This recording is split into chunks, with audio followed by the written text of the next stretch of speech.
c'est toi, je vais féliciter le ministre des Transports de Côte d'Ivoire, ainsi tout le gouvernement uni et tous ceux qui sont dans le secteur des transports en Côte d'Ivoire. Chers parents, je vais parler un peu rapidement si ce que j'ai l'intervention des syndicats et ministères sur le plateau RTI. Ceux qui sont, d'abord je vais dire son nom, Siriki Kounaté, c'est un petit qui est à Yopougon, lui qui est venu comme en tant que représentant des chauffeurs, en tant que syndicat chauffeur, qu'on l'appelle américain. Oui, et le vieux qui était à côté de lui, le vieux je ne le connais pas, mais lui, américain, je le connais très bien. Et un jour, je vous ai dit ici, Dieu merci, Dieu a voulu que nous, lui et moi, on travaille ensemble. Il a été mon apprenti, mais aujourd'hui, ici, je vois devant la nation parler vraiment, je suis fier, je suis fier, je suis fier, mais je vais lui poser quelques questions. Je veux que tous les auditeurs me écoutent, parce que ça concernait que chauffeur. Oui, le débat concernait que chauffeur, parce que les accidents, c'est des chauffeurs qui peuvent perdre la vie humaine en Côte d'Ivoire. Personne ne peut le souhaiter. Oui, personne ne peut souhaiter un accident, mais d'abord, le comportement et la formation doivent être au top avant d'être engagé dans la conduite ou pour être routier. Chers parents, monsieur le gouvernement, cher ministre des Transports, monsieur Amadou Kone, je vous dis bonsoir et merci.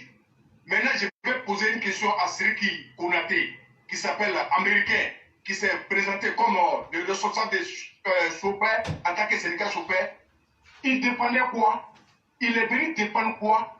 C'est quoi il défendait? Et il était là en tant que qui? Moi, je veux savoir.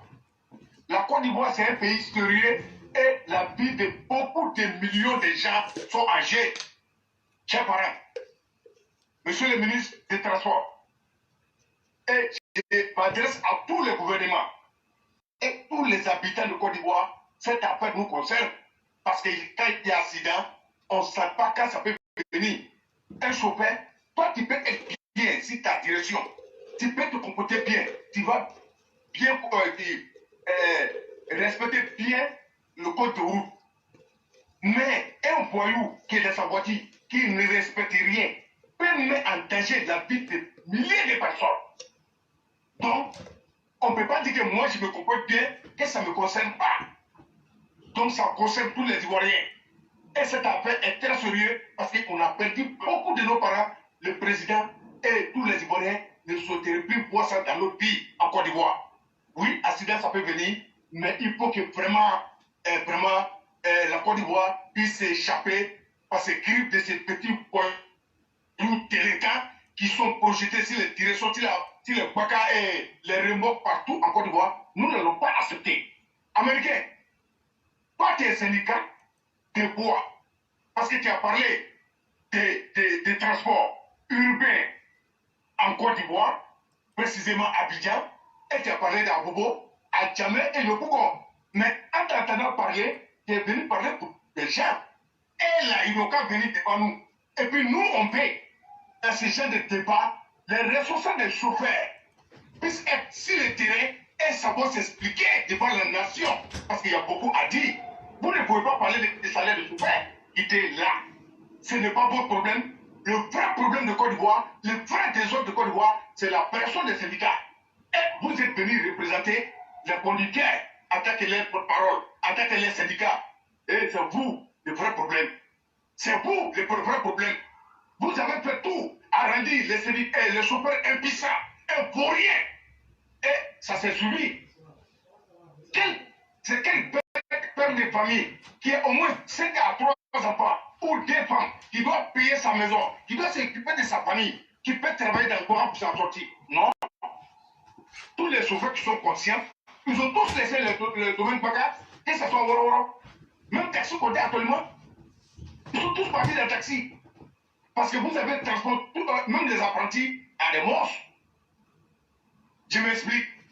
Les Niamolos qui sont arrêtés au bord des routes, qui les envoie? C'est derrière qui veut pression. C'est derrière les conducteurs qui sont les chauffeurs. Oui. Mais vous avez fait quoi pour un chauffeur un jour? Mais les chauffeurs sont frappés par vous envoyez. À ce que vous envoyez au bord des goudrons. les chauffeurs sont frappés, les apprentis sont frappés. C'est vrai ou faux? Donc vous ne pouvez pas parler dans le milieu des transports. Vous êtes gênant pour nous. Vous savez très bien que le système qui est en train de venir, ça va vous avaler vous tous. Vous n'allez pas avoir le droit d'exercer comme vous faisiez avant. Ça c'est clair. Parce que nous allons rentrer, nous allons encourager les chauffeurs, nous allons les sensibiliser et les dire le programme que le président est en train d'envoyer, qui est permis en point, ça sauve déjà d'abord notre vie d'abord. Non seulement ça va amener à les chauffeurs à se contrôler, à faire attention à les piétons et à rouler et à respecter le code de la route. Et vous avez parlé qu'il y a des routes, il n'y a même pas de bandes blanches. C'est pas aujourd'hui que vous allez nous dire ça. Ça, c'est pas notre problème. Puisque toi, porte-parole, Siriki Konaté, qui est venu en tant que syndicat chauffeur, c'est à toi que je m'adresse. Et tous ceux qui t'ont envoyé, parce que nous, moi, là, je les connais, et tous, ceux qui devaient parler là, ils se sont cachés. Mais c'est toi qui es venu. C'est toi qui représente le Woro de Yoko. Qui t'a mis à Yoko? C'est pas Delmes qui t'a mis là-bas. C'est pas Delmes qui t'a mis. Quand t'as parlé avec Delmes, il est reçu des transports à la mairie. Vous êtes en train de traquer les chauffeurs là-bas. Mais vous avez fait le contraire. Pour dire qu'il y a une brigade qui a été créée, c'est ça qui fait, qui traque les chauffeurs, qu'on prend 100 000 francs avec les gens. Oui, si c'est vrai, c'est que c'est la vérité qui a dit, on va avoir clé dans ça aussi, mais vous, ce que vous faites là, pourquoi vous n'avez pas dit? En réalité, il n'y a pas de syndicat en Côte d'Ivoire, c'est que des voyous organisés qui ne peuvent pas défendre le secteur des chauffeurs et le secteur transport. Monsieur le ministre des Transports, moi, on vous a dit, pour réussir ta mission, il faut te débarrasser des syndicats là. On ne fait pas avec la force. Amener les réformes. Les réformes là, ça va les avaler doucement, doucement. Permis en point, c'est bon pour nous, c'est bon pour nous les chauffeurs, c'est bon pour nos parents, et ça serait bien dans la mentalité des chauffeurs de Côte d'Ivoire. Il faut que ça soit clair. Là, il n'y a pas de débat. On va accompagner l'État à organiser ça. La première fois en Côte d'Ivoire. Jamais dit en Afrique. Moi, je souhaite que les chauffeurs s'adhèrent massivement et je lance un appel au gouvernement de communiquer beaucoup. Ça, ils ont parlé. Franchement, ils ont parlé. Ce côté ici, d'accord. Parce que moi, je cause avec beaucoup de gens que moi-même, je les informe pour dire voilà. Mais si l'information passait, ils n'allaient pas prendre ça pour prétexte. Parce que hier, là, tous les problèmes, c'était ça. Information, associez-nous, donnez-nous le moyen, on va sensibiliser. Ne leur donnez pas l'argent. C'est la n'ont jamais rien fait pour les chauffeurs. Il fait que tu vois leur intérêt et la Côte d'Ivoire, c'est pas, comment dire, pour commune de quelqu'un, c'est un État, ça doit se gérer comme le président de la République a dit pour que tous les Ivoiriens et les conducteurs puissent être sauvés de la mort. Nous allons payer au grain. Là, je ne vais pas trop tarder. On va venir doucement, où on va développer. Ceux qui sont envoyés américains, on va venir avec les noms, parce que ça ne peut pas se faire. Il faut des représentants, les présidents des chauffeurs sur le terrain pour parler la difficulté des chauffeurs et les usagers. Parce que la vraie base, c'est vous. Vous, les syndicats, et vous n'êtes rien. Éclairé, je vous dis merci. Merci encore, monsieur le ministre des Transports. Et vous avez dit, portable au volant, et même regarder les films, GPS, les trucs, et chaque parent. Comme vous avez dit, quand on ne vous a pas passé les informations, vous les sales syndicats, vous les menteurs, vous les malheureux qui avaient pillé l'avenir des chauffeurs et vos familles là. Et maintenant, ça va repasser. Non, c'est la Côte d'Ivoire va avancer. Mais quand ça va avancer, ça ne serait pas avec vous. Parce que depuis 1960, les chauffeurs syndicats, les chauffeurs transporteurs sont là. Il y a une caisse qui est en place. Tous ceux qui ont connu en Côte d'Ivoire, chaque gars, partout on cotise. Depuis 1960 jusqu'à aujourd'hui. Mais venez faire nos bilans. Il n'y a pas de bilan à faire. Il n'y a pas de gars. Ils n'ont pas de projet. Ils ne peuvent pas envoyer ils ne peuvent pas aller chercher le projet pour envoyer. C'est des syndicats. Pendant que c'était 300 de nos petits. Tellement pression et trop. Un chauffeur qui est obligé de te voir avant de prendre direction. Eh, c'est vrai, il y a beaucoup de chauffeurs qui ne sont pas formés, mais qui ne sont pas tranquilles. Mais quand on en a pression dedans des syndicats là, chaque parent, chaque baka peut payer 22 000 francs pour les syndicats partout. J'ai dit chaque baka. Je ne parle pas de hôtel, j'ai dit baka à Bobo. 22 000 francs par jour dans le syndicat. Imagine-toi, chauffeur roule. Lui-même gagne 22 000. Et puis il fait sa recette. C'est quelle personne qui est derrière lui? Mais toi, tu as venu donner bénéfice, tu vas faire recette, tu vas faire gasoil. Toi, il faut chercher pour toi, il faut chercher pour embaucher, il faut chercher pour Korokoum. Black Samouraï a dit, chers parents, Korokoum va manger, Ankadika va manger. Hein? Non, non, c'est pas possible. Ne parlez pas, chers parents, chauffeur. En Europe, ici, là, il n'y a pas de policier qui va t'arrêter. Tout ce que le gouvernement est en train de mettre en place là-bas, écoutez-moi très bien. Eh, vous voulez pas, c'est déjà en activité. Président là, lui n'a pas de temps. Vous jouez. On va accepter ça pour sauver la vie de nos parents, pour exclure d'autres dans le milieu du secteur conduite. Oui, il faut effacer parmi les autres, parce qu'il y a d'autres même qui ne méritent même pas permis. Il y a des gens qui peuvent aller prendre demi-casé. Ils boivent demi-casé, des alcools, ils viennent prendre des leçons. Ça, c'est chauffeur, ça. Ça n'a plus qu'on boit. Les taux de consommation, on vous a dit non. Sur le 35, on vous a dit non. Mais les points là, si tu veux là, il faut brûler le feu. Si tu veux pouvoir brûler le feu, donc ça fout de toi. Si tu veux, il faut bien te comporter. Mais personne ne va te chercher. Et puis, chère autorité, enlevez après les chauffeurs dedans. Ciblez les numéros matricules, propriétaires des camions. Parce que les chauffeurs, les propriétaires des camions n'ont plus besoin de chauffeurs qui sont conscients, qui sont respectés, qui prennent la vie et des passagers en charge. Parce qu'eux, ils sont responsables, ils vont pouvoir nourrir leur famille dans ce qu'ils font. Ils ne sont pas prêts. Ils ont besoin de chauffeurs qui n'ont pas de famille, qui donnent un camion, qui n'ont rien à dépenser. Donc lui va travailler, il va venir donner tout l'argent là. Un blanc gros, il peut faire tout ce qu'il fait. Il n'est pas déclaré, il s'en fout de son avenir. C'est ce qui se passe. Chez Parabou qui est à Abidjan, c'est vrai que c'est faux. Il y a des chauffeurs là, il n'est pas encore fini de têter. Mais nos mamans, nos papas, nos enfants vont monter avec ces voyous, après c'est sous les drogués d'un pays qui a un bon développement. Monsieur le Président, ce côté ne jouez pas. Mais ça là, si on continue comme ça, les syndicats vont partir d'eux-mêmes. Parce que c'est toute une organisation qui vient. En Europe ici, chers parents, tu as brûlé le feu là. Il n'y a pas personne qui va t'arrêter, tu vas aller chez toi. Mais Joe, si tu veux au retour, il faut brûler encore. Si tu veux brûler 2 fois, il faut le micro. Dis-lui, courir là, ça va venir. Si courir vite, tu ne vas pas te boire quelqu'un même. Si tu bois, tu as négocié là, tu as croisé quelqu'un. Hé, petit, tu vas boire ce qui est dedans. Tu veux te dire de brûler le feu là. Ou aller, tu vas dire calé. Souvent, tu vas t'arrêter. Feu va sortir, orange va sortir, rouge va virer. Tu vas respecter. Information. Hein? Sensibilisation. Quand on quitte en Afrique, pour venir en Europe ici, là, on nous sensibilise. Quand on vient ici, on nous sensibilise. Ah bon, si tu viens pour chercher ton permis là, tu sais ce qu'il y a dedans. Pourquoi tu ne peux pas en visiter pour te dire, ou dire qu'on t'a pas sensibilisé? Bande de lâches que vous êtes. Envoyez les gens un chauffeur, venez rendre compte à l'État. Tout ce que vous voulez là, l'État va se servir de ça pour arranger des routes, pour arranger le quotidien des chauffeurs et déclarer tous les chauffeurs. C'est ce que l'État demande. Ça ne vous arrange pas. Vous les syndicats. Et vous avez pris ça de nos parents. C'est vous qui avez anéanti tous nos frères qui voulaient se débrouiller dans les transports. Vous êtes devenus puissants. Vous n'êtes que faire aller chercher les fétistes, aller chercher les types voyous. Vous êtes dans tous les systèmes. Tellement vous êtes devenus puissants et vous êtes devenus des divers. C'est ce qu'on va dire. La plupart de vous les syndicats, vous tournez dans les secteurs. Vous êtes des fanés de drogue. C'est la vérité. Il y a des gens qui viennent en Europe ici, chers parents. Ils étaient syndicats avant. Ils sont venus en Europe, ça vaut 20 ans. Mais jusqu'à aujourd'hui, ils prennent les rançons. Si on vous dit ça, vous allez croire. Les rançons, là, ça vient. Quittez en Afrique pour venir en Europe. C'est moi qui dis ça. C'est un vieux pays ici qui prend. Chaque 2 semaines, on la voit. Près de 400 000. Vous dites quoi?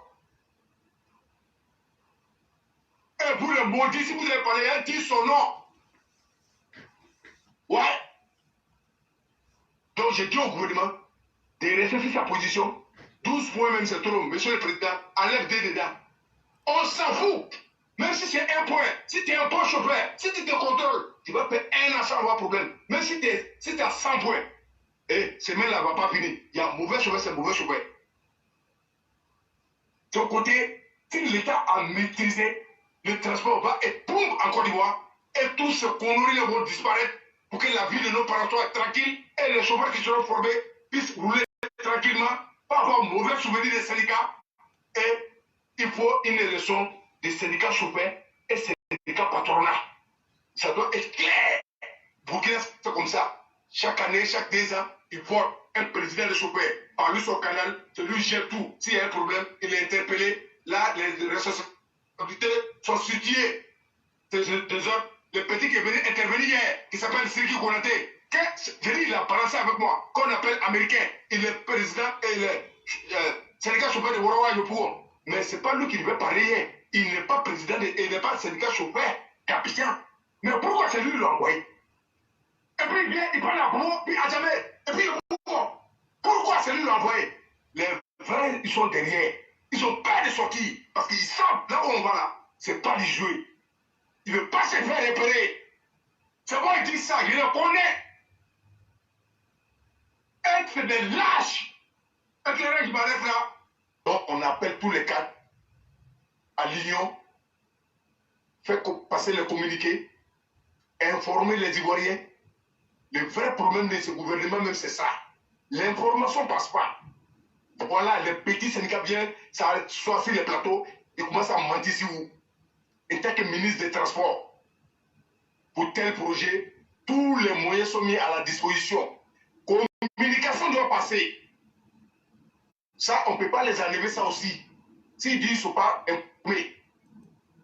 Mais je sais de quoi je parle. Je sais qu'ils sont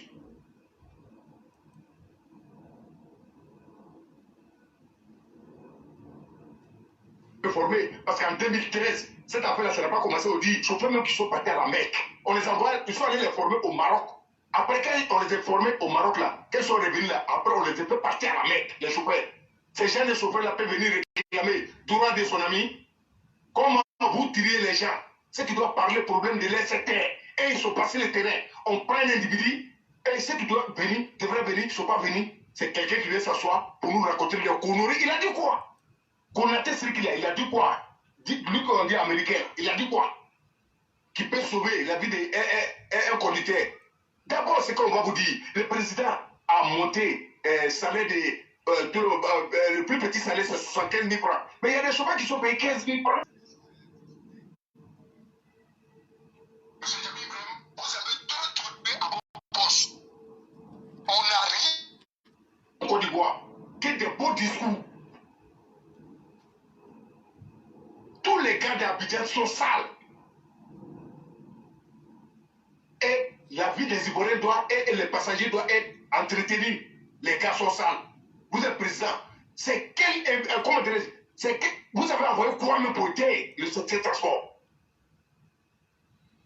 Vous ne faites jamais bilan pour quelqu'un. Oh, pourtant, chacun d'entre vous, vous avez vos billets. Et tous les camions payent par jour.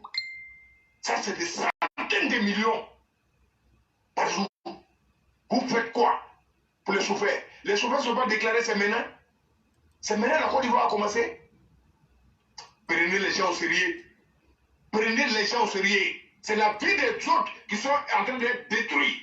Même ceux qui font effort pour payer les camions. Et même à arriver à un certain moment, ils ne peuvent même pas s'en sortir. Ce n'est pas normal. La Côte d'Ivoire est en voie de développement. Et le programme que le président est en train d'envoyer, nous, on va interpeller tous les chauffeurs et tous les petits transporteurs qui se débrouillent. Parce que quand vous l'appelez transporteur, vous n'êtes pas les transporteurs. Hein? Ouais, vous êtes des débrouillards.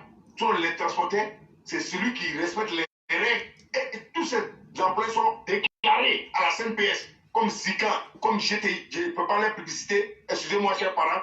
Oui, mais il faut qu'on se dise la vérité. Parce que j'ai l'argent, il y a 5 barras, 6 barras. Ça ne te peut pas être transporté. Tu es un frôlé. Oui, parce que tu n'es pas organisé. Mais à la ligne où la Côte d'Ivoire s'en va, avec le président, c'était engagé. Organisez-vous. Sinon, vous allez, le système va vous emballer. Parce que les syndicats ont vu les perditions, ils sont en train de partir. Ils vont partir sans comprendre, tant derrière. Ça là, ça va vous faire partir. Parce que le métro, il ne passe pas si vous avez vos places là-bas. Mais quand le métro va venir, les pistes seront organisées, les arrêts seront tracés et les Ivoiriens seront situés. Et même celui qui ne peut pas prendre piste, je vais vous dire, ils vont prendre Nyango ou bien les trucs en ligne parce qu'il y a trop de désordre à votre sein. les chauffeurs ne sont pas formés et Margouille, vraiment, on cherche que ça finisse. C'est pourquoi je félicite le ministre des Transports et le gouvernement d'avoir supprimé afin d'inspecter, d'afin des permis. Sinon, les inspecteurs là, c'était des vrais escrocs de Côte d'Ivoire. Et ils prenaient pour tout le monde, qui donnaient pour tout le monde aussi. Oui, moi je vous dis, de l'auto-école à inspecter, il y a un mouvement à gérer là-bas. Chacun avait sa chance. Voilà. Des inspecteurs, maintenant au plateau, du cas en code là, il y a un mouvement là-bas. Donc, on veut que tout rentre dans la caisse de l'État pour que l'État puisse développer nos pays et aider l'État parce que nous avons réclamé le développement et vraiment, et puis la bonne gestion. Et nous, on doit être à règle dans le milieu des transports. Monsieur le ministre des Transports, je vous félicite avec toute votre équipe. Ne vous laissez pas distraire. Tout cela, c'est les anciens gars des Gauss Toué. On les connaît. Je dis, j'ai pas pour. On va faire sortir doucement, doucement. On va accompagner ce projet et ça va être respecté. Parce que nous, quand on est quitté au pays, on est venu en Europe, on ne nous a pas dit de voler le train. Quand tu viens, on te dit, hey, ici, il ne faut pas voler le train. Si tu as volé le train, à cause de ça, à cause d'un ticket de 1,90 €, on peut te jeter chez toi. Ici, là, pour voler le train, là, on sait ce qu'il y a dedans. Mais pourquoi on ne vole pas? C'est parce qu'il y a une loi qui est là. Si tu es affranchi, tu vas payer cash. C'est comme ça. Information et sensibilisation. Ne prenez pas le temps. Ne donnez pas l'argent à les syndicats pour dire informer les gens. Ils vont voler. Ils ont toujours volé. Ils n'ont rien fait pour les chauffeurs et ne les donnez pas occasion aussi d'en profiter au gouvernement de la République.